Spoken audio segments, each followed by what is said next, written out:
அஸ்ஸலாமு அலைக்கும் வரஹ்மத்துல்லாஹி வபரகாத்துஹு. அன்பானவர்களே, பாவம் செய்யாத மனிதர்களே இல்ல. ஆனா செஞ்ச பாவத்துக்காக வருந்தி அல்லாஹ் கிட்ட வரவங்கள அல்லாஹ் எவ்வளோ நேசிக்கிறான் தெரியுமா? புகாரி ஷரீஃப்ல ஒரு அற்புதமான ஹதீஸ் வருது. ஒரு அடியார் ஒரு பாவத்தை செஞ்சுட்டு, யா அல்லாஹ், நான் பாவம் செஞ்சுட்டேன், என்னை மன்னிச்சிடு அப்படின்னு கேட்குறார். அல்லாஹ் அந்த அடியாரை பார்த்து சொல்றான், என் அடியானுக்கு தெரியும் அவனை மன்னிக்கவும் தண்டிக்கவும் ஒரு இறைவன் இருக்கிறான் என்று. அதனால அவனை நான் மன்னித்து விட்டேன்.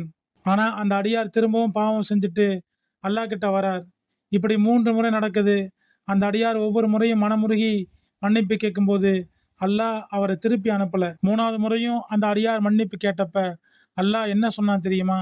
நான் என் அடியானை மன்னித்து விட்டேன். அவன் உண்மையான தௌபாவோடு இருக்கும் வரை அவன் நாடியதை செய்து கொள்ளட்டும். நண்பர்களே, அல்லாஹ் எவ்வளவு பெரிய கருணையாளன்.